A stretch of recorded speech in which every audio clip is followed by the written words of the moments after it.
We are on the record.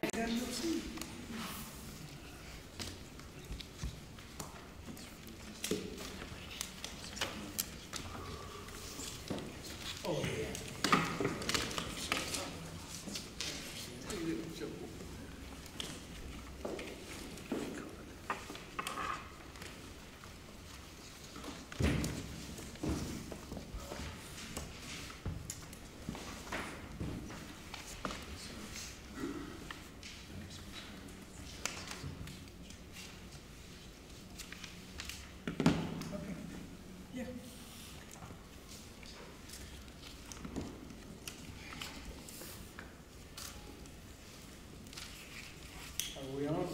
Yes. Okay, call meeting to order. Roll call, please. Mr. Foltz? Here. Mr. Soretta? Here. Mr. Holt? Here. Ms. Gregory? Here. Mr. Grimes? Here. Mr. Meckel? Here. Is that Mr. Fleckner? I'm here. Thank you.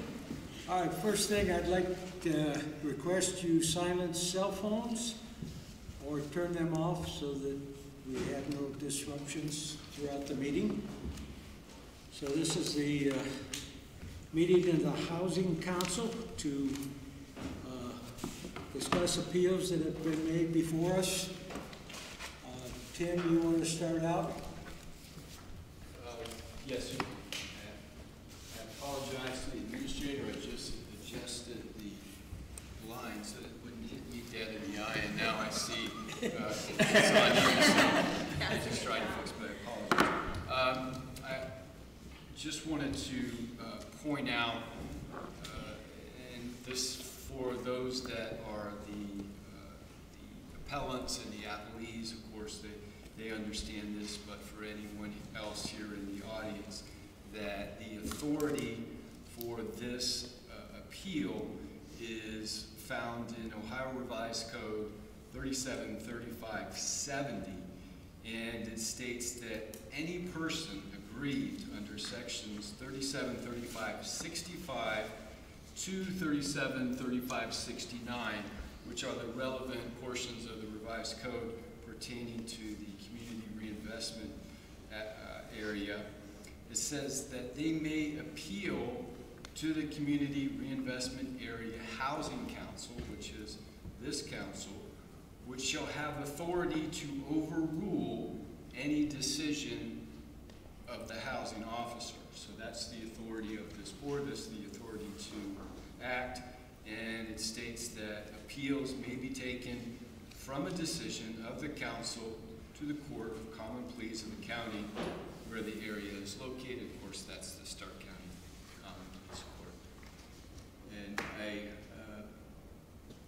the way the process generally goes is that the appellant will go first. There's 15 minutes to essentially make your argument, demonstrate to the council the allegation that's included in your appeal. It's also, understand, it's significantly different than a general town hall meeting, public meeting. There are specific valuable property rights that are at stake, and only those persons that are parties to these appeals and their witnesses will be permitted to address the Housing Council. They'll certainly be permitted to take evidence, take testimony, offer exhibits, and of course that's in response to that, the appellees are permitted to respond. But what's important and what's unique about this process is generally in council's public speaks, they have the opportunity to speak, and so long as they follow the rules for speaking, no one's going to interrupt them. What's unique here, however, is this is the opportunity for this council to have its questions answered, if indeed they have any questions after reading what's been submitted and responded to. So please don't think that they're speaking out of turn, that they're intentionally interrupting you or any way. If they have a question, please stop speaking when they begin their question and let them present their question. Please respond to it. It will only help your argument if you respond to the question, and each side will follow what we see in common pleas in the 5th District Court of Appeals. We'll have 15 minutes to go ahead and make their case. Thank you. Okay, the first allegation, Darrell Revolt alleged the CRA tax abatement provided to Northridge Place is invalid for 4 reasons. Mr. Revolt, if you would please present your... Good evening. Darrell Revolt, 1565 Ambler. I'm going to not take the full 15 minutes. It is my contention that the Northridge abatement does not comply with state statute 3735.671 or the city's ordinance. To wit, the current 3 types of property under the statute are eligible for abatement. These are determined by zoning: residential, industrial, or commercial. This particular property, while it has a residential use, is zoned commercial, and that residential use is permitted under our ordinance. But again, it is the zoning that prescribes the abatement process. If one reads carefully 3735.671, the statute outlines the process through which the developer must move for an abatement. To summarize, you need to go to the school before the project begins, negotiate an arrangement. It is then confirmed by a board vote and then comes to the city for a second vote. Unfortunately, that did not occur. Moreover, if you read the statute carefully, I think it's in 3735.67, is that D, I think it's D1 or D2, cannot extend the grant beyond 10 years without the approval of the legislative authority. It's this council. It did not come to this council for approval. Having said all this, so it's my contention that we have an abatement that on its face is fundamentally flawed. So I think that poses one decision for this body, whether it will accept a flawed abatement, or is there another path? And I would argue, albeit reluctantly, because I think the consequences of this particular action have been both serious for the city and for the school district. This current agreement is probably, as it stands now, as close to conformance as we're going to get, by virtue of the arrangements that have made with Northridge School District and the city. So in practical terms, while the body parties have the option of going to court, the current agreements as they stand without litigation may be the best option for all parties. I've looked at the application that the developers submitted. I believe it's sufficient. It complied with the law. There were no inadequacies to it. The representations were accurate. Unfortunately, in my view, the city failed in its execution and is culpable. So, I think before the Housing Council, it has a choice. Number one is, does it want to have strict compliance with the law, in which case the course is clear. more practical option may be to accept the arrangements that have been made, with one request from this appellant, and that is the matter be transferred to the Turk where it belongs. Commercial properties are reviewed by the Turk, and this project should go in that direction. It is a commercial property. So with that, I've concluded my remarks. I'll leave it to Thank you. your decision. Thank you. Mr. Fox? Yes, Mr. Chairman, with the council's discretion, I'd like to pose a couple questions that I think are certainly relevant from what Mr. Revolt has alleged to our housing council officer, and see if we can't perhaps look a little closer at this, given that housing council officer, that's certainly part of their role, is looking at the process. I think it's important to note that Mr. Fry is not the housing council officer that approved this tax abatement that is under scrutiny at this time. So, Mr. Fry,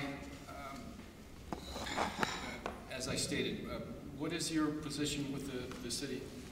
I'm the part-time director of permits and development, and I also act as the housing officer. And as the housing officer, I would take it that you're familiar with the state statutes and the city ordinances that pertain to community reinvestment area and such. I have reviewed those, yes.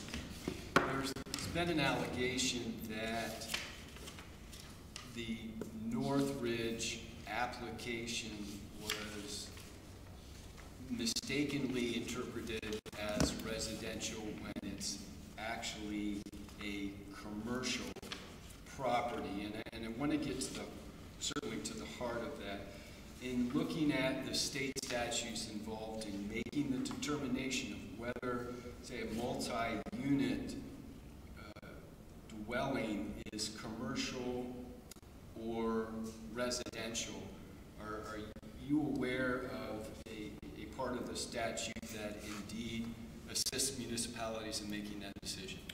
Well, I certainly don't have those ordinances or those statutes memorized by any means. If you have something for me to look at, I would be happy to take a look at that and respond. I'm going to give you a copy of 373566. I'll go ahead and give this. And I'm looking at the last sentence of the first paragraph. Would you read that for us, please? For the purposes of sections 3735.65 to 3735.70 of the revised code, whether a structure or remodeling composed of multiple units is classified as commercial or residential shall be determined by resolution or ordinance of the legislative authority, or in the absence... This is not your appeal. Please sit down.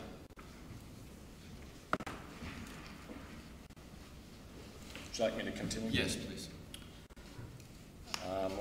Let me just start over. For the purposes of sections 3735.65 to 3735.70 of the revised code, whether a structure or remodeling composed of multiple units is classified as commercial or residential shall be determined by resolution or ordinance of the legislative authority, or, in the absence of such a determination, by the classification of the use of the structure or remodeling under the applicable zoning regulations. Okay, and so to somewhat break down this legalese, am I interpreting this correctly that it states that the municipality may either designate the number of units for a dwelling in its ordinance to make the determination whether it's commercial commercial or residential.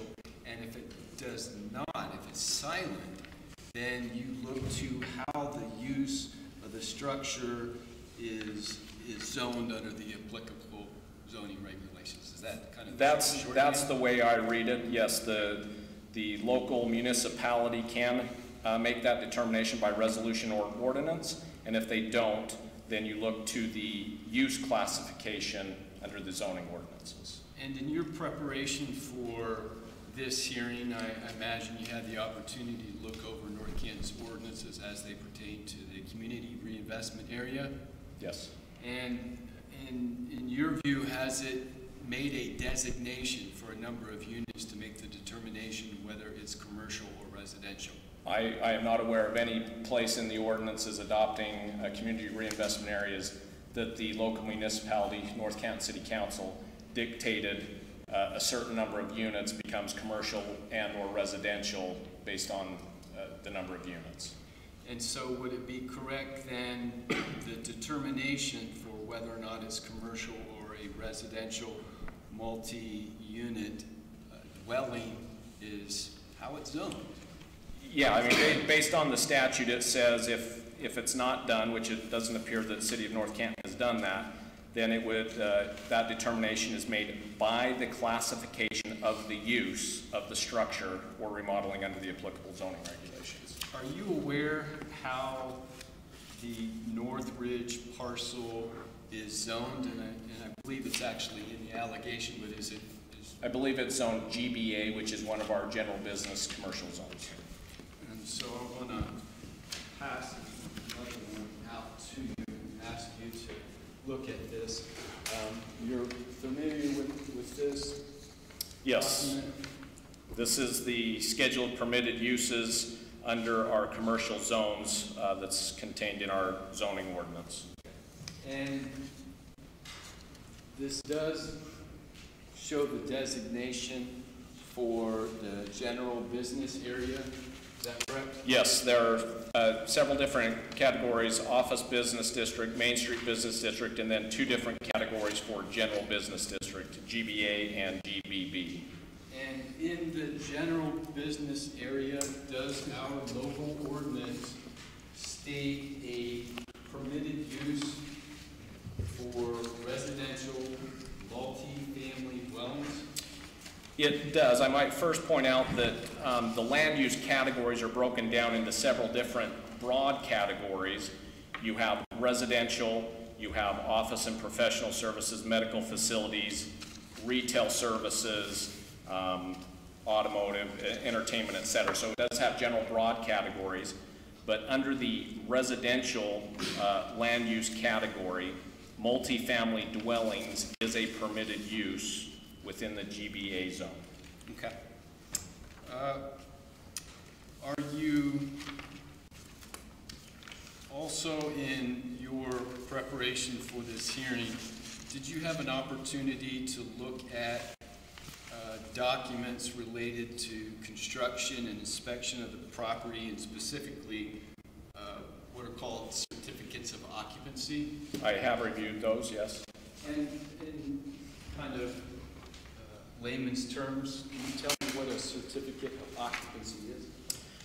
Basically, when a construction project is completed, before it can be occupied by whatever the use is, whether it's an institutional use, a business use, a retail use, a residential use, it needs to receive the approval from the local building authority to say that it is safe and can be occupied for those purposes. Does that form indicate who the local approving authority was for North Ridge Place? Well, the says certificate of occupancy, City of North Canton. It is signed by what is titled the building official. Okay. Do you recognize the signature there? Yes, I do. And whose signature is that? R. Don Walker. Thank you. Does the certificate of occupancy, and it's on the front and back because there are two units there, does it indicate in a section entitled approved as whether or not this is a new structure? Yes, up in the upper left corner of both documents, there's a couple of different sections that can be checked, and it appears that the new structure section has been checked with 2 X's, and none of the others are checked. Okay. And does it give a description as to the occupancy for this structure, this dwelling? Yes, just below that, it contains a description entitled Occupancy Groups. It states R2 residential, and then under the description it describes it as a 20-unit apartment. And it has that on both of these certificates of occupancy. As well as preparing for this hearing, did you have the opportunity to examine the application for the CRA for Northridge? I have reviewed those, yes. And I'm going to ask you to look at the application, and on the second page, the first page is a letter on the auditor's office. The second page is actually the application. Does the application identify what the applicant was seeking the exemption for? Yes, there's 7 numbered items. Under number 4, it states exemption sought for. And there's a couple of different boxes they could check for either new structure or remodeling. And under new structure, it is marked with an X. Under remodeling, it has the letters NA, which typically stand for not applicable. Another form in here.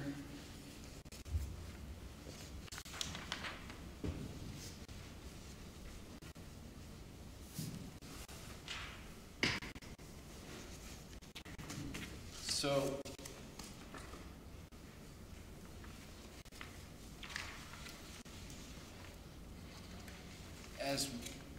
as well as we had discussed in the state statute regarding approving exemptions for commercial, industrial, residential property, are you aware of any section there in the state statute that identifies approving authority that may be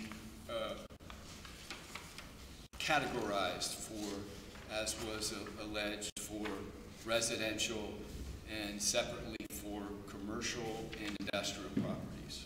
Could you repeat that question? I'm sorry. Does our state statute identify approval authority for residential property and industrial and commercial properties? Is there a designation between the two? You mean in the statute you gave me, or the statute in general that covers community reinvestment areas? In general, there's I believe there's a specific one that gets to the point. I believe it's 671 gets to the point, and if you're familiar with that. Once again, I've read the statutes, but I don't have those memorized. Well, are you aware of whether or not a residential application, are you aware of who the state statute designates as the approving authority for an application? Thanks for clarifying that question. Well, just as the appellant, Mr. Revolt, indicated in his testimony, he indicated that for commercial and industrial projects, that the city council or the legislative body is the approving body for those. However, the statute is different when it comes to residential properties, and it indicates that the housing officer has the approving authority for residential projects. Is it correct that the housing officer is the sole approving authority for residential properties? That is correct based on my understanding of the statute. Okay. So based upon what you've seen thus far as the certificates of occupancy, I apologize, I'm a little dry, as well as the application and the state statutes, as well as our local ordinances. Do you have an opinion of whether or not the housing officer had the legal authority to approve the community reinvestment area application for Northridge as a residential property?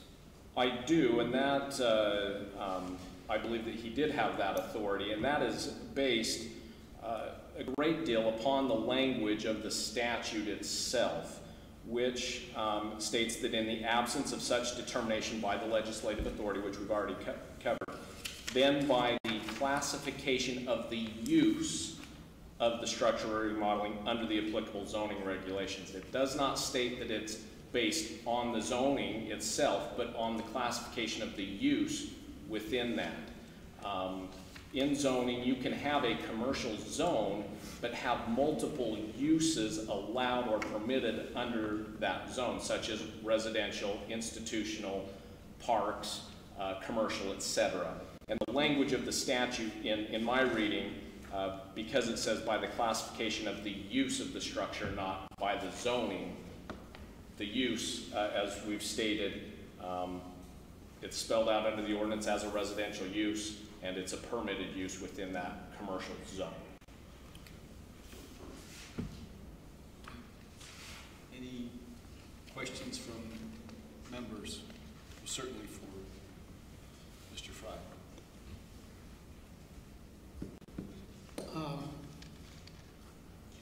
The allegations, as I read them, are strictly that this is not permitted, an abatement is not permitted within a business district. Correct? A residential. A residential abatement, yeah. Everything refers to business. Mr. Revolt alluded to another issue of 10-year, where this abatement has been granted for 12 years. That is not the question before us this evening, correct? Well, certainly Mr. Revolt has raised that as part of his allegations that it was done improperly. Certainly if the board finds that this was a commercial use, Mr. Revolt is absolutely correct that commercial uses, an abatement can only be granted for 10 years. Now, under the state statute, residential uses can be granted for either 12 or 15 years. And so some of that question as to whether 10 years is inappropriate hinges upon the determination first, is this a commercial property as Mr. Revolt has alleged, or is it a residential property as was approved? And that's, you know, that's for the board to determine. Well, I'm just reading the allegations, and they all reference it being business, not residential. And what I'm hearing from you gentlemen is that residential is permitted under our guidelines and the state statute guidelines. So that I think that's how, based on how you read the ordinances. Mr. Revolt has certainly read it to mean the zoning classification. And as I read the ordinance, I read it to be the use. And certainly residential and commercial uses are different, as are commercial and residential zones. To me, the language of the ordinance statute says use as opposed to zoning, or zoning classification. okay. Mr. Fox, would you suggest we take action on this? Well, at this point, or? Well, I recommend that we do have the appellees and have the opportunity as well as to respond. Just before we do that, however, I think it's important that Mr. Fry had mentioned the ordinance that puts this in place, and I'm going to give you a document here and see if you're familiar with this. I believe it was provided in many of the packages, and I believe this was the original community reinvestment area legislation, and legislation that came afterwards, correct me if I'm wrong, simply increased the area for the Main Street CRA, but the terms and conditions had not changed. Am I correct in that? That is my understanding.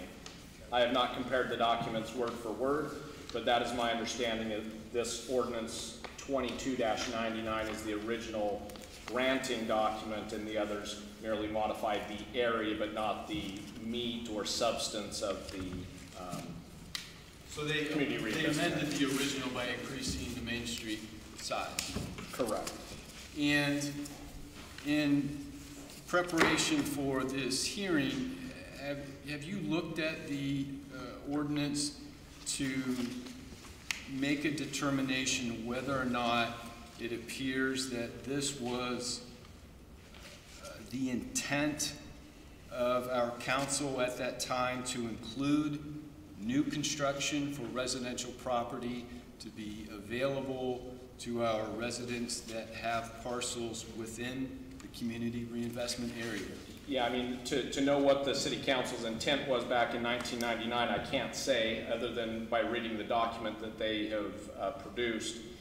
And based on my reading of that, in not only the whereas clauses, but also in several areas of there, it does talk about, it makes statements such as, this city council has determined that the new construction and rehabilitation in such area would encourage stability, etc. Within the city CRA, new construction and remodeling of existing residential, commercial, and industrial structures are hereby declared to be public purposes. And so based on just those few sections of reading that ordinance, it appears that they did intend for new construction to be included. Thank you, Mr. Fry. Okay, so at this time, I'll allow Northridge Place representative. If you would, please. Good evening. May it please the chair and council members, my name is Tom Winkart. I'm an attorney. My office is at 825 South Main Street, just a few blocks south of here. I represent Northridge Place Limited, which is an Ohio limited liability company and the owner of the subject property. I gotta be honest, this is my first Housing Council appearance, so I'm gonna try to respond to the appellant's argument and not step over or duplicate the testimony that Mr. Fry just gave. But I would like to make some introductory remarks, and if we can have these apply to all of the appeals, I would appreciate that. So, as most of you know, it's been well reported and publicly communicated that Northridge acquired a residential trailer park in the central corridor of the city that had suffered tremendous neglect and disrepair. The trailer park was the site of a heinous murder, numerous other continuing crimes, and exponential blight. This council may remember my previous written response to these appeals included a letter from my client's managing members to the community. This letter was dated September 28, 2016, and further explained the situation at what has now become Northridge. I hope that each of you have had an opportunity to review that letter. It was signed by Bill Lemon and Bob Dehoff, the managing members of Northridge. Mr. Dehoff joins me at council table here tonight. The record is pretty clear that Northridge pays higher real estate taxes today than were collected prior to its development. The city has a new Class A residential development that has replaced truly deplorable circumstances in the heart of your city. The city, with its CRA program, attracted Mr. Dehoff and Mr. Lemon, two longtime North Canton developers, to invest in the redevelopment in the city, which will certainly provide returns for all the city residents for decades to come. Based on Northridge's prior submissions and the testimony and evidence, some of which you've already heard tonight, Northridge will defend the appeals that are are being dealt with together tonight to confirm that the subject Northridge property is residential as a matter of law. The city's ordinance under which Northridge exemption was approved clearly authorizes new residential construction. The housing officer's certification was in substantial compliance with Ohio Revised Code section 3735.67. The Ohio Department of Development has in fact certified North Canton's Main Street CRA, which includes the Northridge subject property.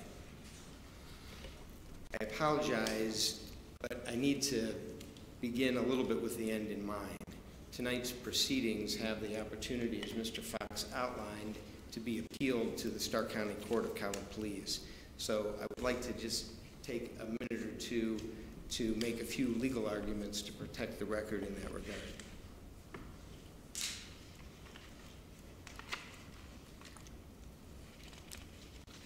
First, the appeals are based on the validity of the Northridge exemption.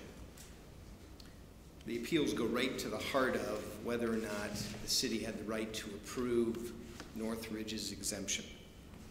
In each of the appeals, the reference date of the decision is November 26th, 2012, which is the date that the housing officer certified the exemption. That's on the back side of the application that Mr. Fry authenticated earlier. The Ohio Revised Code section 2505.07 provides for the time for perfecting an appeal as follows. After the entry of a final order of an administrative officer, your housing officer, the period of time within which to appeal shall be perfected unless otherwise provided by law is 30 days. Accordingly, the appellants should have appealed the decision of the housing officer at the appropriate time back at the end of 2012 or perhaps the beginning of 2013. Secondly, the appellants have purportedly filed their appeals under section 3735.70 of the Ohio Revised Code. This section provides that any person may appeal to the Community Reinvestment Area Housing Council, which shall have the authority to overrule any decision of a housing officer. Have the authority to overrule any decision of a housing officer. The housing officer in this instance has made no appealable decision giving rise to an appropriate or timely appeal in this manner. I direct the Housing Council to the Ohio State Supreme Court case, Gahanna Jefferson Local School District Board of Education versus Zano. I'll hand a copy of it out so that I don't have to go through the site. In that case, the Supreme Court of Ohio explained, quote, "The statute vests authority in the Housing Council only to overrule any decision of a housing officer. But if a housing officer simply takes no action to revoke a CRA exemption, there has been no formal decision from which to appeal," end quote. Therefore, it's my opinion the Housing Council is without jurisdiction and authority to act upon appeals, and Northridge is entitled to a dismissal of all appeals as a matter of law. Accordingly, Northridge hereby moves this council for a dismissal of all the pending appeals. I would love that if you would do that. Right now, we could all go home. I'm going to assume that you're not going to dismiss these appeals right now, which is okay. I'd now like to turn my attention directly to the allegation that Mr. Revolt put forward in his appeal. And again, I think that we've already heard a lot of the testimony that I would have sought to obtain from Mr. Fry, so I won't belabor that. But I would like to make the following arguments consistent with the testimony that's already been given. So Mr. Revolts contends that the subject property is zoned GBA, General Business, with an A designation under your code. Ohio Revised Code 373566 gives municipalities broad discretion in crafting CRA ordinances and the types of properties that are eligible for exemption from taxation.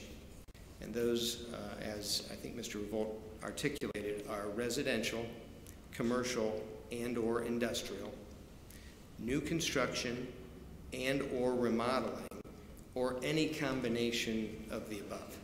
Okay, so City Council has the ability to pick and choose new construction of industrial, new construction or remodeling of residential, kind of whatever it would like to fit into its statute.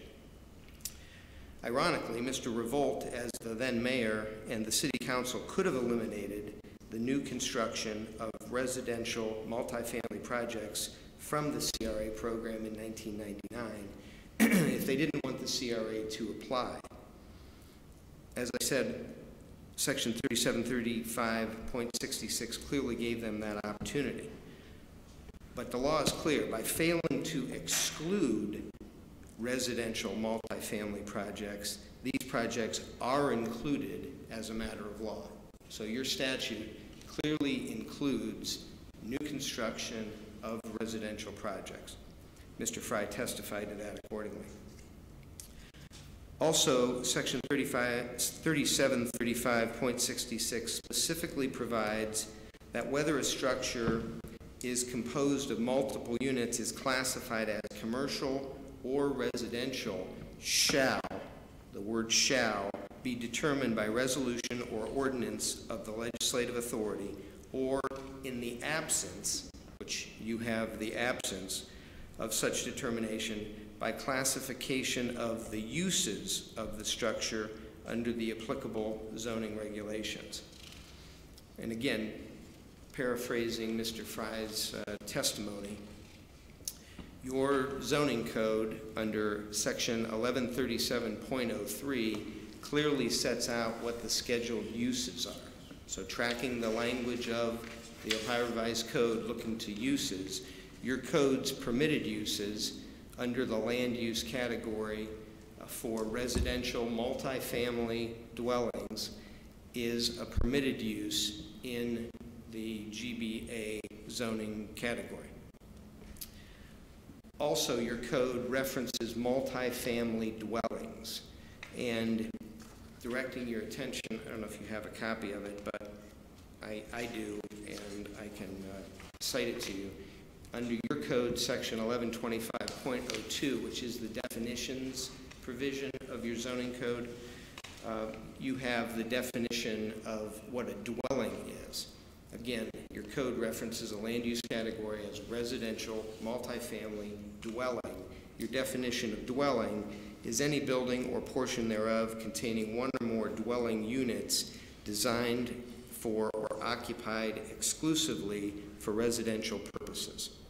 You also have a definition for dwelling multifamily.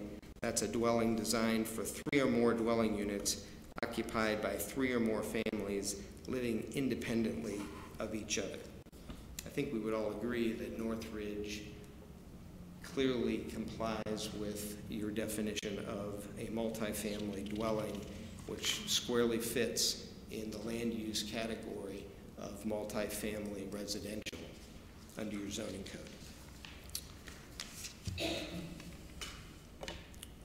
Also, as Mr. Fry testified, the certificates of occupancy that will be admitted in evidence for both of the 2 structures at Northridge set out that it's a new structure.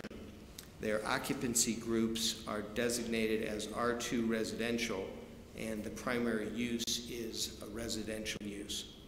Accordingly, as prescribed under 3735.66, the Northridge property shall be determined as residential consistent with its classification of the use of the structure under North Canton Codified Ordinance 1137.03. Do we want to admit exhibits after each appeal, or can we lump them all together and do that at the end? I believe what we can do is, based on the transcript, each time that we address that, we can label those as our exhibits in that order. Very good. That concludes my comments in response to Mr. Revolt's appeal. Thank you.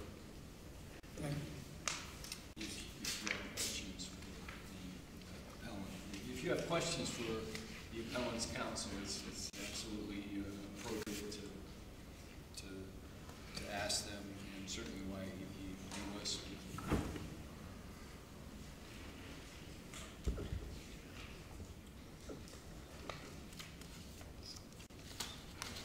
Anyone have questions? I do. So then I ask you at this point.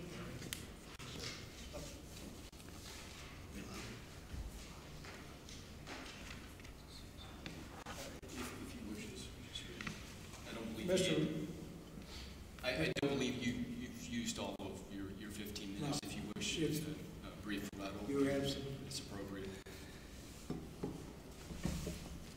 How many of you have 3735.66 at your desk? Anybody? Yep. You do? Yes, Okay. Yeah.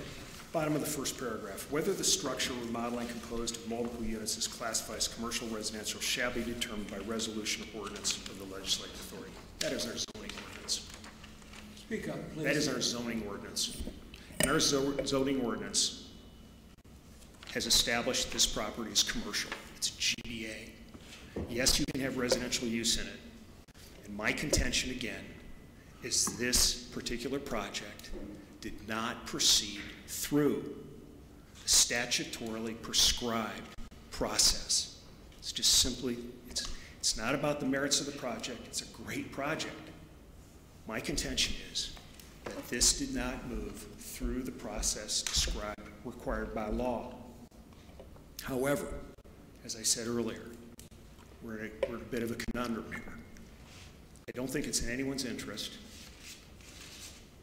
to declare this particular issue or this particular abatement invalid for the reasons the attorneys described. I don't think anybody wants litigation.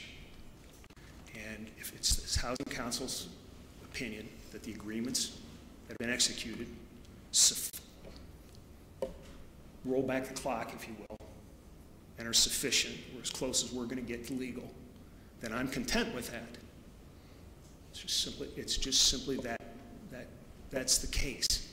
But again, the idea is that this property is zoned commercial, was established by ordinance.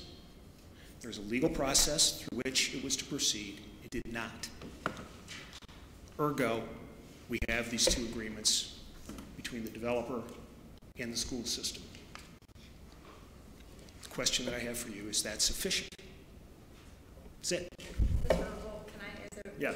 Go ahead, if you have questions. I feel that the appeal has also not been followed, per what I'm hearing, in the appropriate time frame.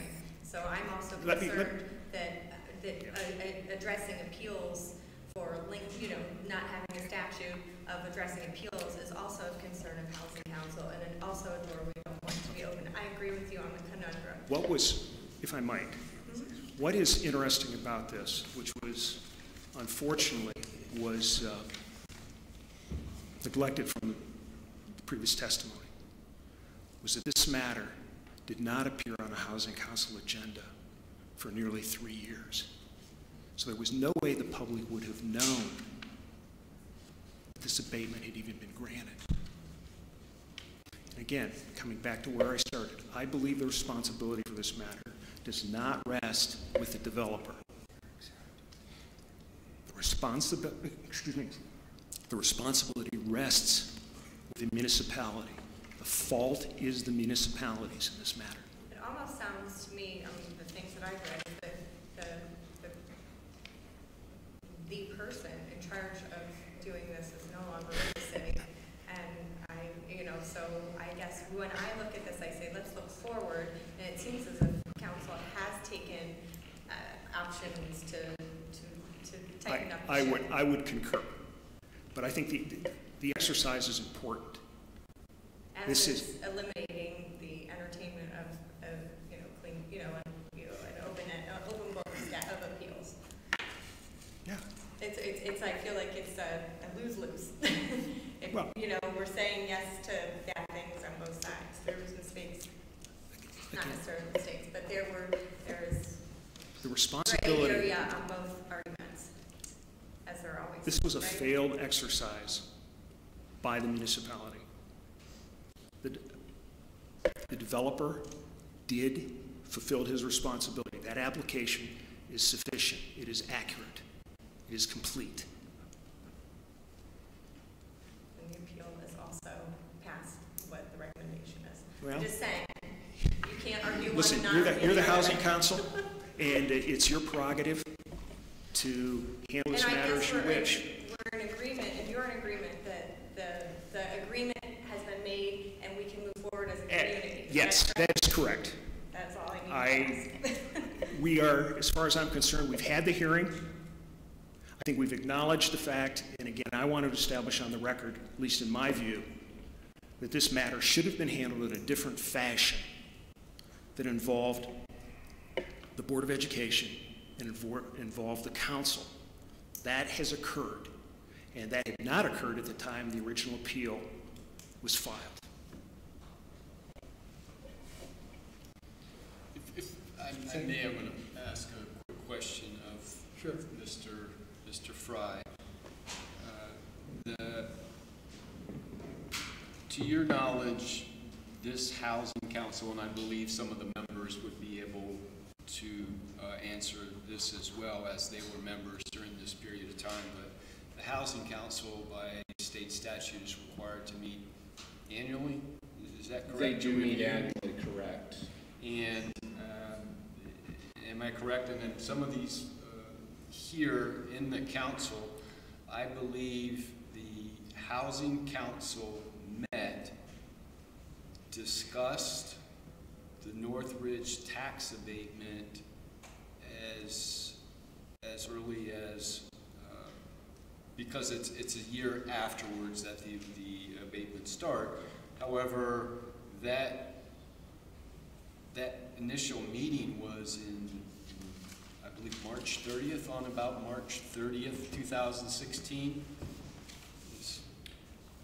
Well, I was not with the city at that time, so I can't speak to that specific date. However, as I conducted the Housing Council meeting in 2017 and placed the Northridge application on that for review, it had been reviewed previously at least one time by the Housing Council. That meeting is typically held in March of that year, so March of 2016 sounds appropriate for at least one meeting. Whether it was heard before that, I cannot say. So what you're saying to me, Mr. Fry, is that would have been brought up to Housing Council, that abatement, as we were given the abatements when we met last March. I was not on Housing Council. This is my first year on the council. So you would say, if we did a look back, that someone in these chambers had heard of this abatement, not waiting 3 years. Correct. At least as early as March of 2016, if not earlier. But I can confirm that at least as early as March of 2016, the Northridge abatement was considered and actually approved to continue by the Housing Council. It had already been approved by the business, or the housing officer had already authorized it, but it does come up for, I guess, annual continuation by the Housing Council, so long as it is meeting the conditions. So it was public record, maybe not within the 60, or what is the appeal date, 30 days, 60 days? 30 days. It wouldn't have necessarily come with the 30 days of the authorization, but it would have been sooner than the 3 years that Mr. Revolt was stating. Correct. Okay. I have this did not appear on our 2015 agenda. It first appeared as you presumed on March 30th of 2016. So that is the first action of continuation or approval that this council made. So 16 is, yeah, it wasn't on the 15th agenda, so. Thank you. Sure. All right, Tim, as I see it, this council's decision to be made is to approve or deny the appeal. I believe that it is, and I want to make sure that the members state the basis for their decision. And the reason for that is that this is subject to appeal, and that the court will look at, well, what was before the Housing Council. Did it have sufficient substantive probative evidence to make its decision? And Mr. Revolt is indicating wishes to. Just make this very, very simple. I rescind my appeal.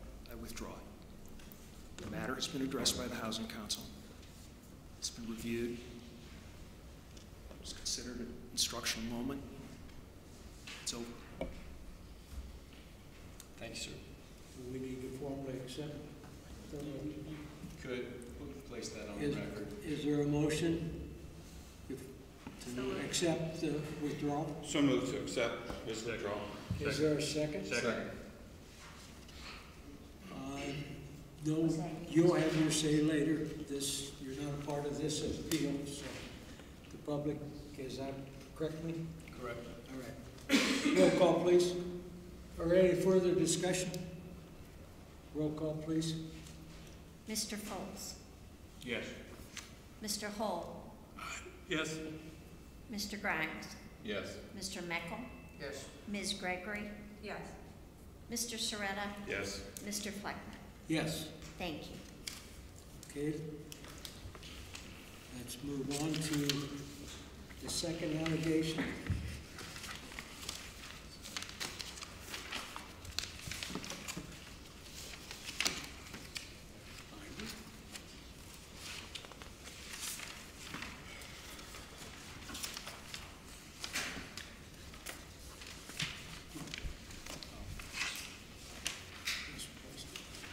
Our shared documents. Too much paperwork here.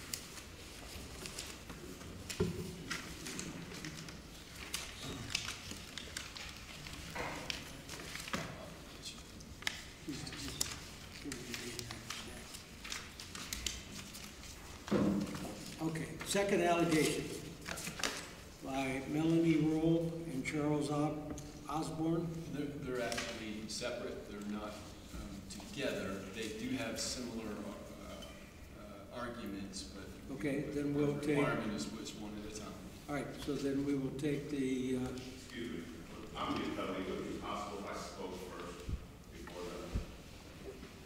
You are Derek Ray? Mr. Ray. We haven't No, started that's the yours third. yet. This, I I'm sorry. apologize. I'm sorry. We didn't recognize you. Apologize. We're going to My follow apologies. through with the Northridge, and again, I apologize. You'll be the applicant for the next ones as they come, but they're going to go with ahead and finish Northridge, and then to yours, sir. okay. First, we'll take Melanie Roll.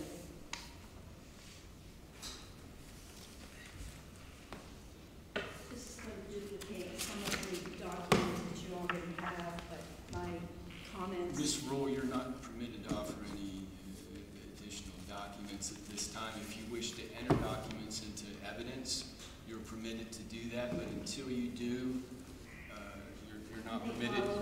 You are not permitted to give these to the members. I don't recall that that was in any kind of condition. Well, you had the opportunity to utilize legal counsel to do this before you're able to give them documents as evidence. You need to enter them as evidence.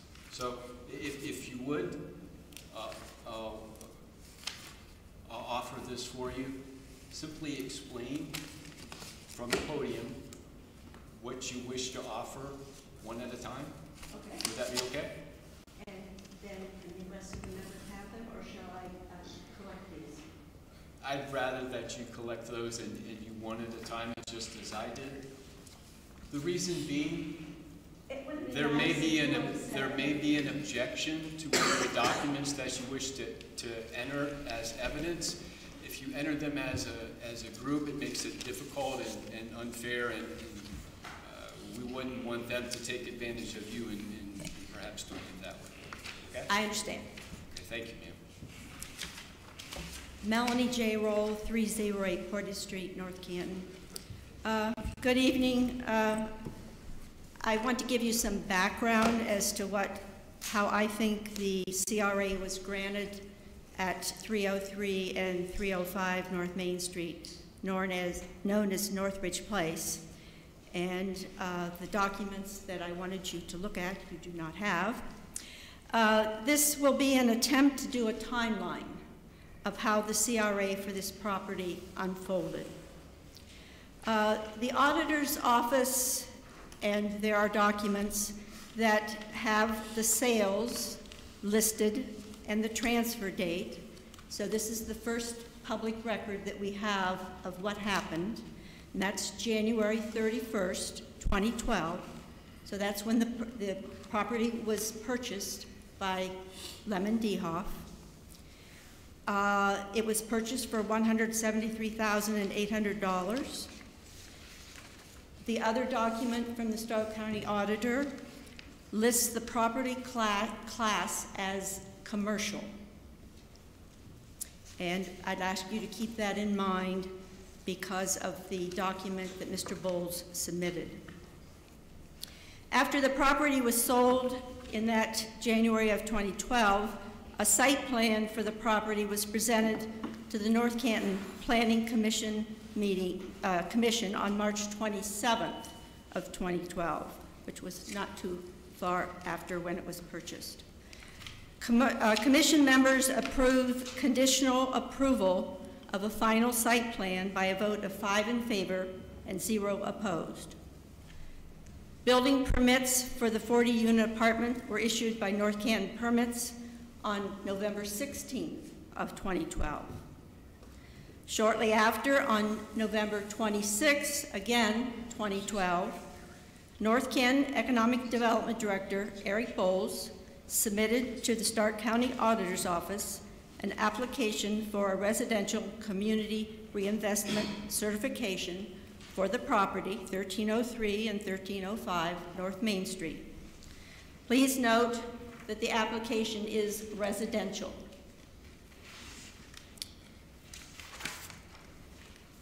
And that the auditor has listed this property as commercial. So that's the conflict for me, and that has been the conflict for me for some time. Is it commercial? Is it residential? On page 2 of that document that Mr. Bowles submitted to the auditor's office, there, and again, you cannot see, but I think maybe someone else gave you that application, and it has on page 2 of the application, number 4, exemption sought for, note, new structure has an X, remodeling has an NA. On page 3 of that application, note the sentence, the above application meets the requirements for an exemption under ORC section 3735.65 D1 or 3735.67 D2. I don't know if you have that 3735.67. It would be nice if I could hand it to you. On page 1. Yes, ma'am. That's the appropriate time to do it. All right.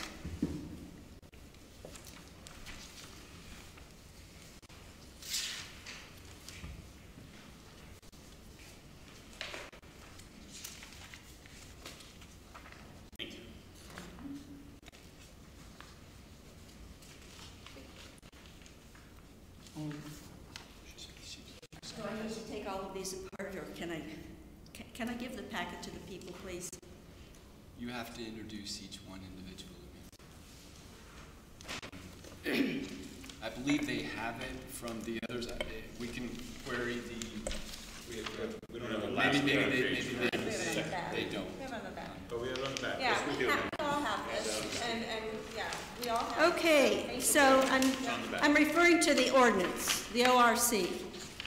On page 1 at the bottom is D, and on the next page you will find 1 and 2, which is what was listed on the application submitted to the auditor's office.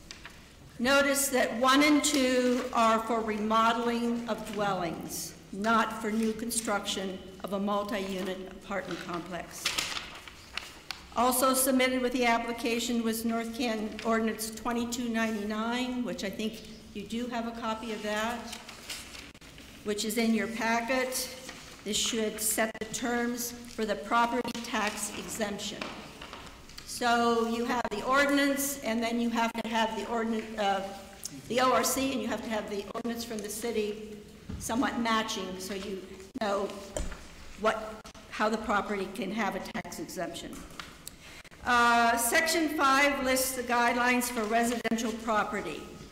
Note this too has ordinance 37, 35, 67, D1 and D2, and is only for remodeling. It's my contention that both the ORC and the city ordinance only stipulate tax abatements for remodeling, not new construction.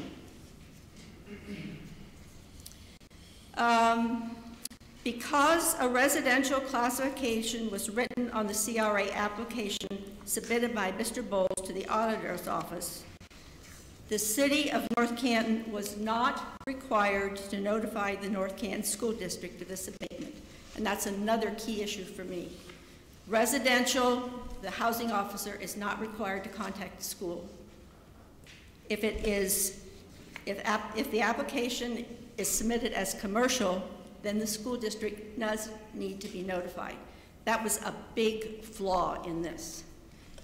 The school district was let out of even knowing about it. Further, the Northridge property is zoned General Business A, and that North Canton City classification determines that the property as commercial. The next timeline is a certificate of occupancy for the property was granted September 30th, 2013, which I think you have a copy of. And the first review by the Housing Council did take place on March 30th, 2016.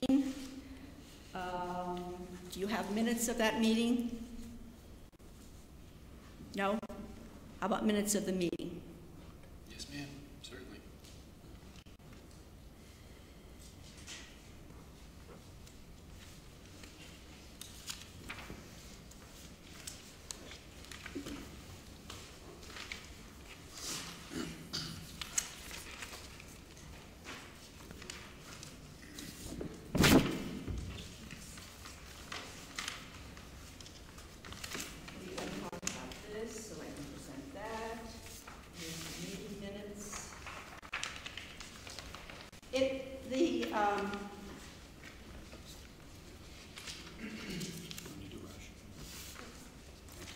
Would you allow me to help you pass those out?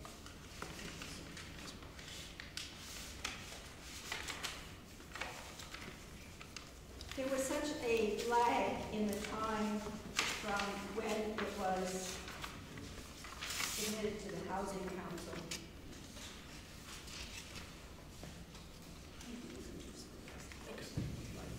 Thank you, sir. I didn't get one. No, I'm going to take Oh, you, okay.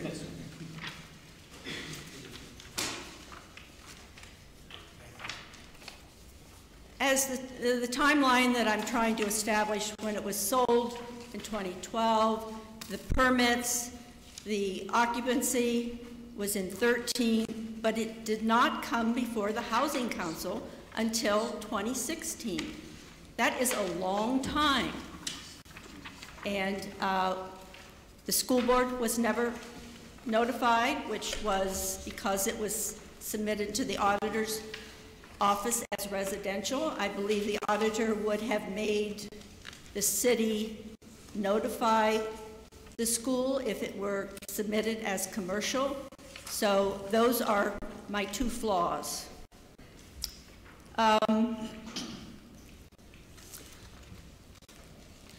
And there's also been some question as to how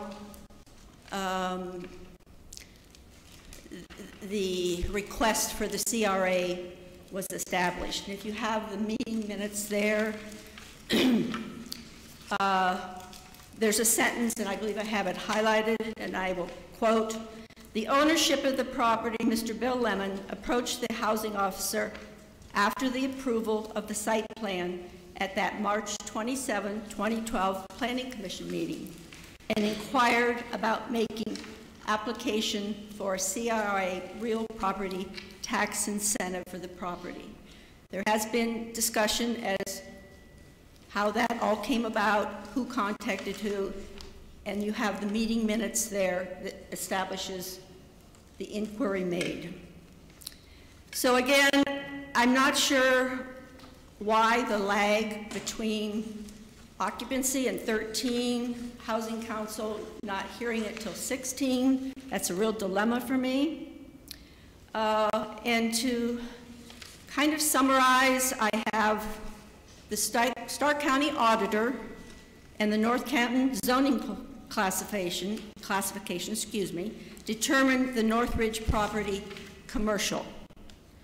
On the application submitted by Mr. Bowles, which I believe you have that 3-page application, he made that to the auditor's office. The classification of the property was listed as residential and for new construction. And accompanying that document that Mr. Bowles sent to the auditor was both the ORC and the North Canton City ordinance only authorizing remodeling of dwellings. There's nothing in there about new construction. This is flawed for me and illegal, and it deems the abatement for Northridge as invalid. And I argue the North Canton School District should receive all tax dollars from the Northridge property granted them by the voters of the North Canton School District. Council members, you know you've been hearing me speak about this since March of 2016 is when the group of citizens started on this. And that's when we first became aware of it. And I know you're speaking of that 30-day, and so is the 30-day from what point? From the permits granted, from the occupancy, from when it came to the Housing Council? Is there language for that written? I mean, do we have language that would, be more specific? I don't know. This is the first time I've spoken at the Housing Council. I do speak at City Council. I agree with Mr. Revolt. I think it is flawed as far as the application and the differences between commercial and residential and what that meant for the city ordinance and notifying the school. So you have a lot of mistakes, and perhaps it was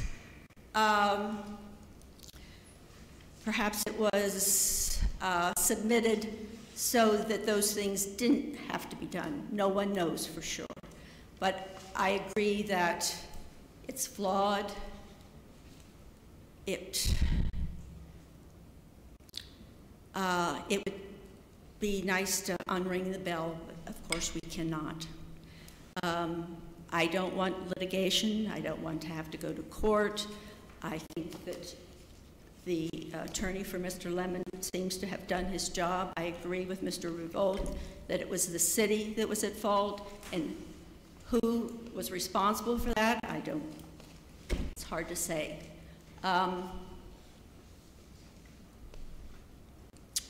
The money that the schools didn't get is a big problem for me, and that is the reason that I spent much of 2016 working on this.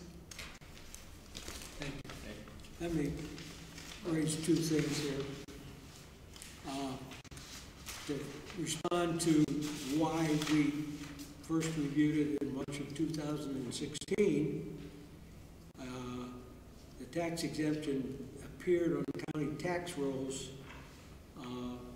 in 2016 for the 2015 tax year. So that was the first opportunity that the council had to take any action on this issue. Question, Tim, when was the appeal filed? I believe the appeals were filed in mid-October of 16. October 16.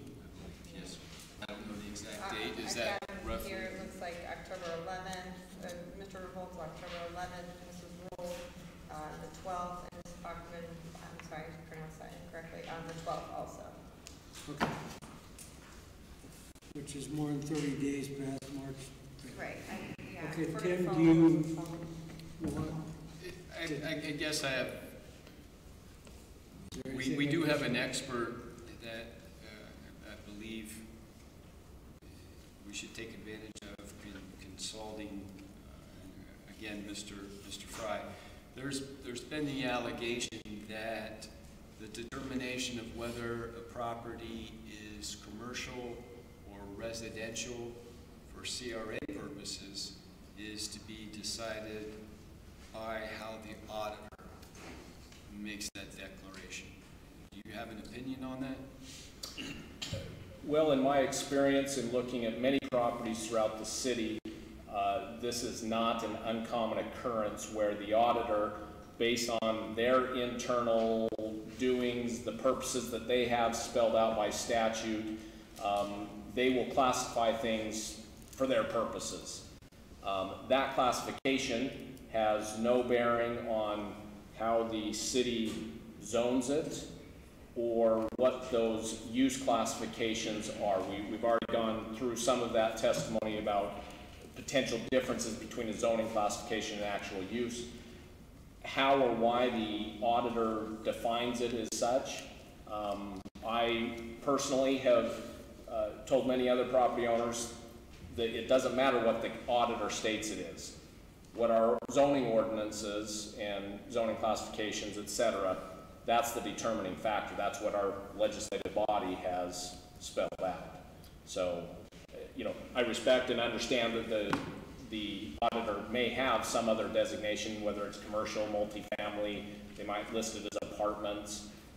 That's for their own internal purposes and has no bearing on the city of North Canton. Okay. Is it correct, as we had discussed a little bit earlier, specifically 37, 35, 66, the last paragraph, I beg your pardon, the last sentence of the first paragraph appears to state, in making a designation of whether or not a property is commercial or residential, is the legislative authority in their ordinance, and then if not, am I correct in stating that the CRA statute makes the determination then to be how it's zoned, and we had discussed the permitted use for the GBA? Correct. One way or the other, the legislative body of the city makes that determination, whether it's through the CRA ordinance or by default the zoning ordinances and zoning classifications, etc. But it is not the auditor that makes that determination. Okay. There was also the question of whether or not the application and the approval for the Northridge CRA, whether that was modeling or whether or not it was new construction. And we've kind of gone down this path, and we've looked at these documents this evening, but this is actually a separate appeal.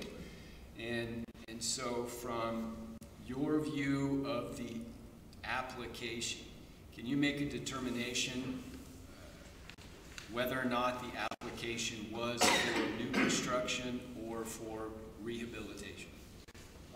Well, based on the application that has been presented, number 4 clearly states exemption sought for new structure, and it's marked with an X. Remodeling has an NA, which once again typically stands for not applicable. Okay. Now, on the back side of that form, and I guess we should look at that. It appears to be a form. It appears to be something that was printed out and then this was typed in. It wasn't a computer generated and all of the information placed in there. Does it appear to you as you look at it that it's a form that may be used perhaps for rehabilitation? I'm confused by your question. Okay.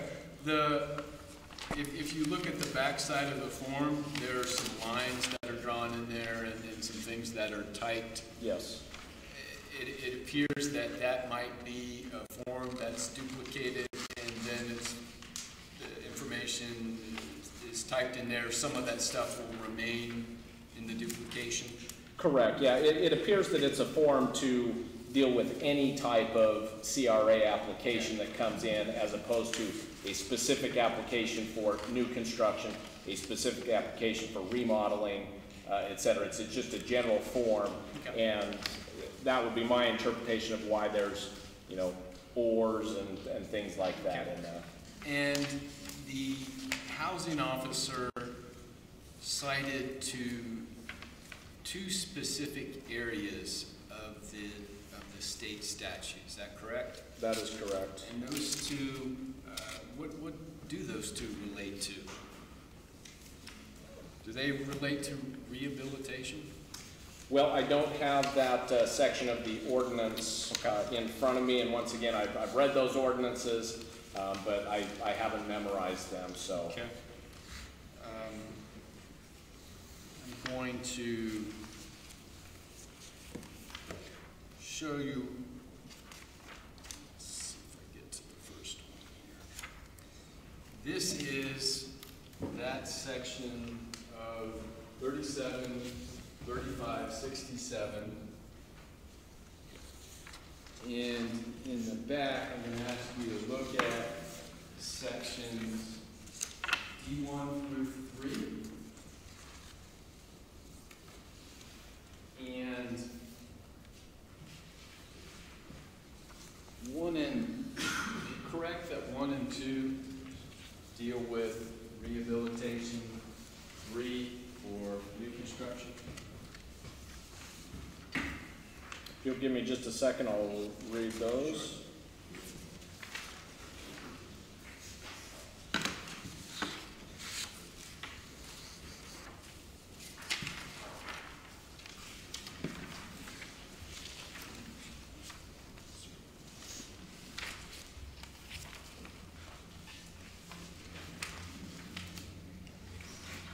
This one actually perhaps goes through 4, 1 through 4. This was perhaps the one for 2008. It was amended. So as I have quickly scanned those, it appears that D1 states there's some criteria for remodeling. Under D2, it appears that once again it sets out some additional criteria for remodeling. Section 3 talks about granting additional time if certain conditions are met, mainly that it's a historical nature. And D4 states that for construction of every dwelling, so it does use different terminology than the others. And you note that's effective in the back there in 2008. I'm going to point to this same statute for 2006. And in the sections, for section D, where they had D1 through 4, does it appear that that section has been amended by our state legislature? Yeah, this most recent one you handed out, which as indicated is effective in 2006, it actually only has D1, 2, and 3. D1 appears to deal with remodeling, D2 appears to deal with remodeling, and D3 deals with construction. So it appears that there, between 2006 and 2008, there was a change to the state statute.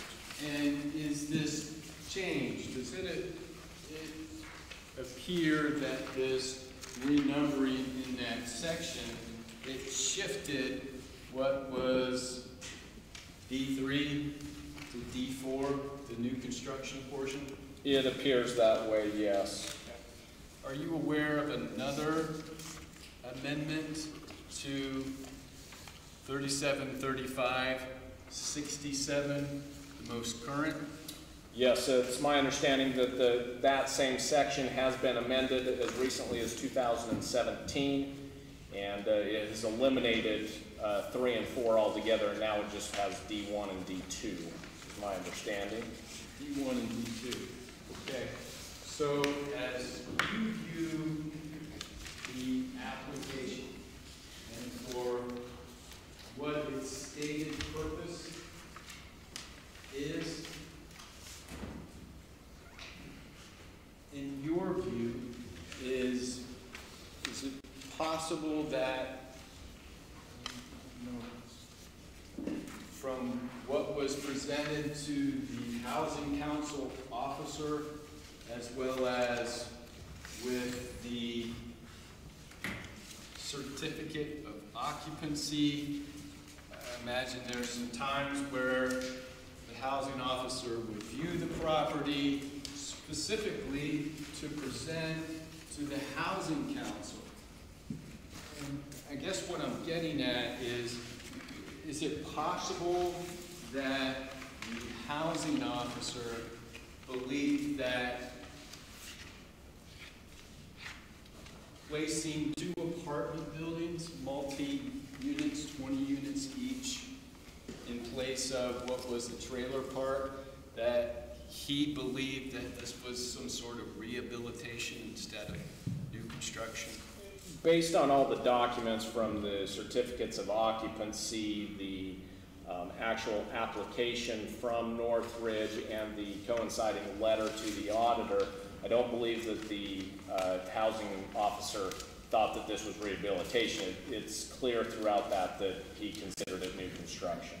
And this mistake, perhaps, in simply making a determination whether this was D1, D2, D3, D4 type of determination, in your research, is that perhaps a common mistake, or perhaps I guess the term for that, what I'm passing out right now and introducing is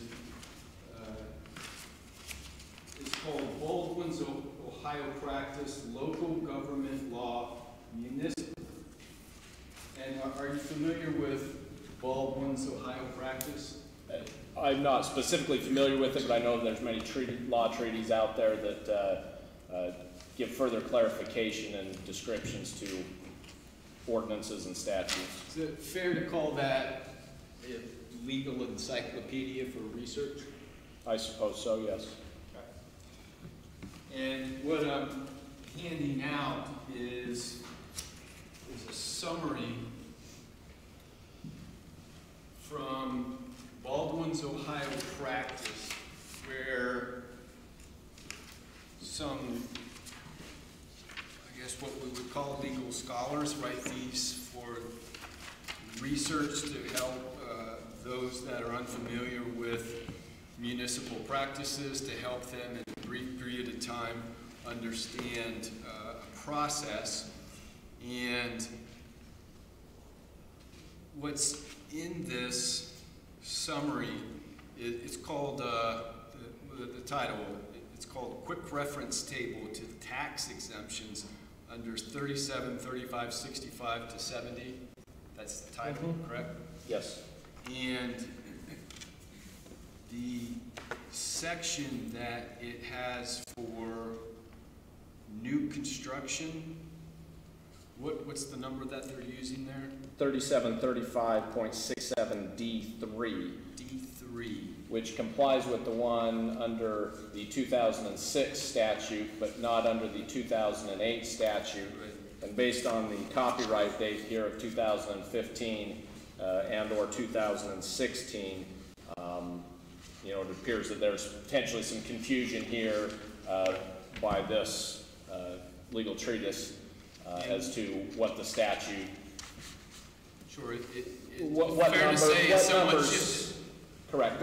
I think what all of the information, the guiding information, is such as minimum cost versus how long the abatement can go. All of that information is consistent throughout all of these.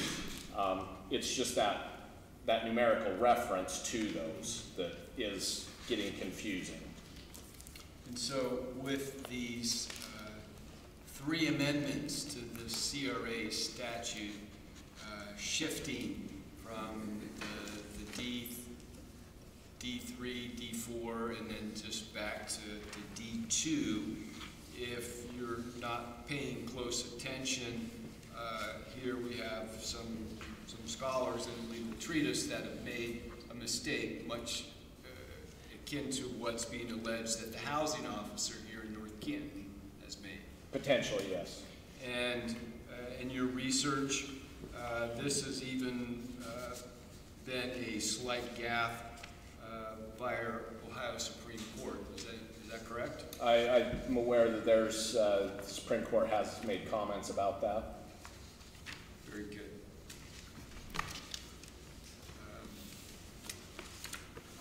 The last allegation was made, and again we did discuss this, the issue of an area that is zoned GBA, and so I wish to touch again for the record that it's clear to you that the Northridge property is the parcel that's zoned GBA, that's correct? That is correct. And that our local ordinance, one of the permitted uses is indeed residential multi-unit dwellings. Is that correct? That is correct. Okay. For me, I believe that covers the three areas that Okay. were raised, and so Is the there, applicant wishes to. yeah, is there any additional information you'd like to present, Mr. Winkart? Thank you, Mr. Chair. Just a bit of a housekeeping matter procedurally. We got a lot of testimony in and authenticated exhibits during Mr. Revolt's appeal, and then he withdrew that. I would like to make a motion, and I can make all these at the end, but I would also like the chair and the council to consider the fact that we would include the testimony and the evidence from the prior appeal, even though it was withdrawn in all of the rest of the appeals. Otherwise, I'm going to have to do all that again, and you guys don't want to hear that. So again, trying to speak, is that acceptable? That is totally acceptable. Thank you, Mr. Chairman. And we will address it Thank at you. an appropriate time. So just to hit on a couple of things from Mrs. Roll's presentation, and I think Mr. Fry said it very accurately, the auditor classifies property for tax purposes way different and in way more categories than does a local zoning code do that for the use of the structures. And I want to redirect Housing Council to the Ohio Revised Code, section 3735.66, which specifically says it's the zoning use of the structures. There's no mention of the auditor's classification for tax purposes in there. So that is what the Housing Council is bound to use. It says it shall use in the event that you haven't determined otherwise in your statute. And I want to make sure that we just come full circle relative to 3735-66. That last sentence that we've been directed to a couple of times tonight specifically says the use of the structure. Okay, it doesn't talk about the zoning classification. Ms. Roll would have us believe that because there's a commercial classification, that the property is zoned as commercial, that in fact that's the use of the structure. And in fact that's not the way those structures are used, right? I think I've gone probably too far to show you that those are residential multifamily dwellings, and per your definition, a dwelling is where someone lives. And the use of the structure, therefore, is for a residential dwelling. You know, for instance, my office down Main Street here is zoned as an office building, the old Hoover House. If I operated a manufacturing facility in there, I assume that somebody in the city would have a problem with that, right? It's zoned office, but my use of that structure is industrial. You wouldn't let me do that. So it very clearly is focusing on the use of the structure as a residential dwelling. So just a couple of things relative to and perhaps in summary. Mrs. Roll's contention that the CRA ordinance doesn't authorize an exemption for new residential construction is clearly without merit. I hate to do this, but if I could approach Mr. Fry. Mr. Fry, I'm handing you what's been, or what is marked as Ordinance 2299, and if I could have you just kind of go through the whereas, actually just the third whereas, if you could please read that, and then if you could read Section 1 and Section 3 for the record, please. Sure. This is Ordinance 22-99. The third whereas clause states, whereas there has been recommended to this City Council the approval of the designation of the City CRA described in Exhibit A as a community reinvestment area, and this City Council has been apprised of such housing survey and the facts and conditions relating to the City CRA. And this City Council has determined that the new construction and rehabilitation in such area would serve to encourage economic stability, maintain real property values, and generate new employment opportunities, and would be in the best interest of the city. And then down in Section 1, says, based upon the aforesaid recommendations and upon said housing survey, and on this City Council's own knowledge of the facts and conditions existing in the City CRA, this City Council hereby finds and determines that the City CRA constitutes an area in which housing facilities are located and new housing construction and repair of existing facilities or structures is discouraged. Section 3. Within the City CRA, new construction and remodeling of existing residential, commercial, and industrial structures are hereby declared to be a public purpose and eligible for an exemption from real property taxation. Only residential, commercial, and industrial improvements consistent with the applicable zoning regulations within the City CRA will be eligible for exemptions.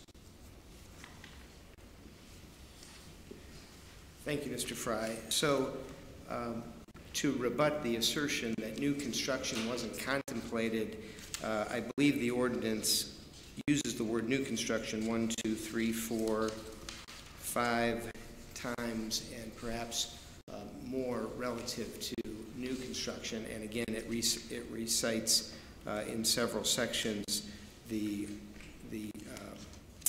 residential type structure for new construction. Again, this is a little bit tricky, and I think Mr. Fry did a good job answering the questions relative to the timing of the changes of Revised Code Section 373567. when the ordinance was first passed in 1999, it adopted the provisions of 373567 as they were set forth in the version in effect at that time. The version in effect was formatted so that section D3 provided for new housing construction. Thereafter, 373567 was reformatted and D3 became D4. Section 5C of your CRA ordinance states that for the construction of dwellings as described in ORC 373567 D3, which was of course accurate at the time that that ordinance was passed. Since the current version of 373567 D3 does not address the construction of dwellings, it's clear that the CRA ordinance Section 5C is referring to what is now referred to as 373567 D4. It was City Council's clear intent to include new residential construction in the CRA ordinance and in Section 5, and its intent should be enforced. Accordingly, the exemption for the new residential construction was authorized both by the city's then existing ordinances as well as the appropriate version of 373567.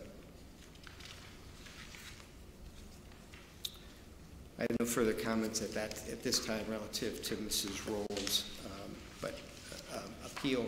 Hopefully I've reserved a little bit of time for rebuttal. Thank you. Thank you. Okay, at this time, the Housing Council, I guess I would enter. Does Melanie have any extra things to say? You have a couple minutes available. Go ahead, if you're brief. For me, this issue is what took place when the application was submitted to the auditor's office. So we have what was submitted in the language, and we have the ORC that was listed, and it's listed D1 and D2, and we can parse what was in effect when, which I understand how that can be, but for me, both the ORC and the ordinance that North Canton had in place were only for remodeling. It's pretty clear, Section 5, A and B, remodeling only, new construction. So there's a lot of conflict, and I know that we can parse things, but for me, it's pretty clear. That's what the housing officer submitted on the application at the time. Do we go with that, or do we go with something that was put in effect later? Thank you. Okay, first thing, if I could, I would entertain a motion that we... Mr. Chairman, to protect that as well, I don't know, did we get, forgive me if we did, I don't want these to overlap. The appeal period was that raised for this one because we have this is an additional one that's an issue for the Housing Council to contemplate, at least place on the record whether or not the appeal was not. I think that was... If it was, my statement was that the reason it was, well, when I asked the question when it was filed, and that was October 12th, 2016, and we first took action on March 30th, 2016. You're right, I do recall. Okay, so just a motion so that we do incorporate any testimony in the first allegation in subsequent allegations, because it's the same issue as Mr. Winkard has suggested. You wish to include We exhibits as well? Yeah, we include the appellant's testimony in allegations 2 and 3. So a motion to that effect. So moved. Is there a second? Second. Everybody understand? You got that clear? Who was that second? Mr. Grimes. Roll call, please. Mr. Mecca? Yes. Mr. Hall? Yes. Mr. Foltz? Yes. Mr. Soretta? Yes. Ms. Gregory? Yes. Mr. Grimes? Yes. Mr. Fleckner? Yes. Thank you. Okay, now, before the commission is to accept or reject allegation number 2.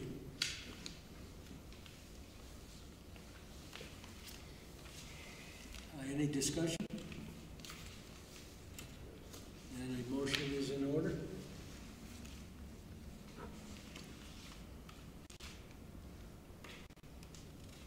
Motion? Motion to what?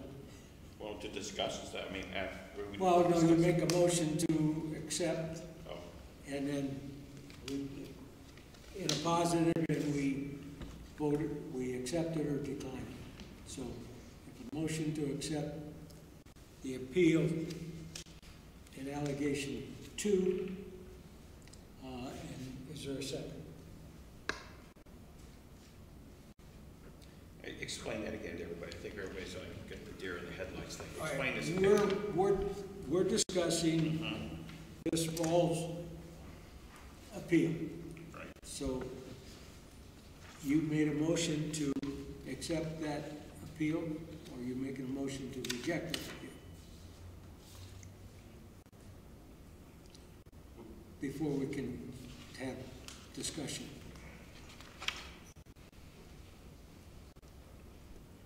Why, probably is best to make a motion to accept it, and then we vote in favor. Either way. What you're doing is in making your decision whether you accept the appeal or whether you reject it, and if you wish to have further discussion on that, you can certainly further discuss it, but in the end, that's what your role is to make the determination whether you're going to overturn the Housing Council or the housing officers approving the CRA abatement for Northridge based on the allegations that Ms. Roll has made in her appeal. Or otherwise, you're rejecting it, and if you're rejecting it, it asks that you state the basis for your rejection.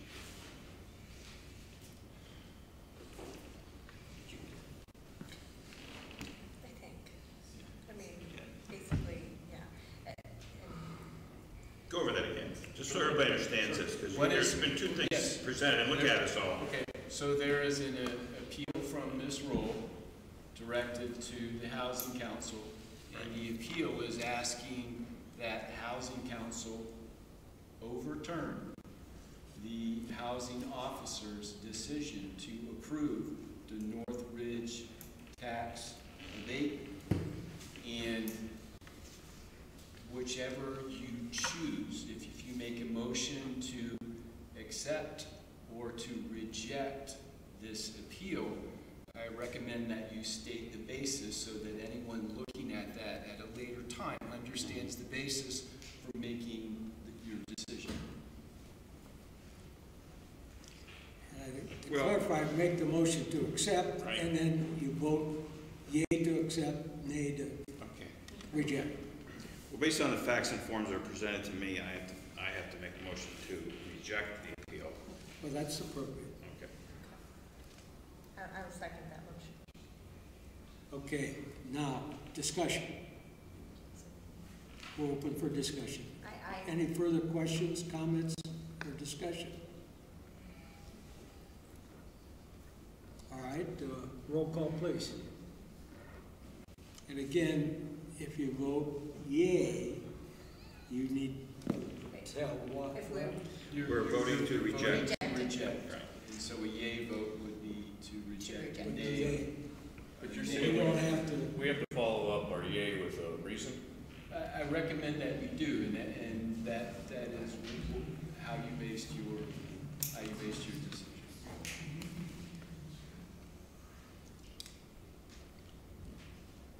So are we ready for a roll call then? Roll call, Or we need please. to proceed? Trump? Who wants to be the guinea pig? You pick it. Mr. Grimes? I vote yea. My reasoning is, I think the hearing officer clearly thought it to be new construction. I think on the form, it was a plain typo that other legal scholars have made, so I don't carry much weight for that. Mr. Holt? Yes. And your basis? No comment. Can you move on? Mr. Meckel? Yes, I agree. I think there was a typo here, and let's leave it at that. Mr. Foltz?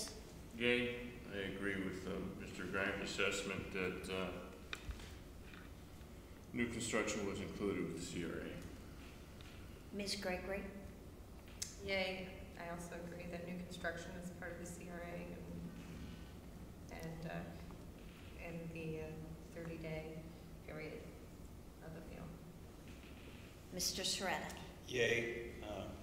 Not only the timelines that were expired, but also I feel that the new construction was also part of this. Mr. Fleckner? I vote yes for the reasons that timeline expired for appeal. New construction is clearly included in the CRA, and it's apparent that a typo was made in the appropriate chapter, ORC chapters that were referenced. Thank you all. Okay, before we proceed on, I would ask for a 5-minute recess. Make a motion. So moved, 5-minute recess. Second. All in favor?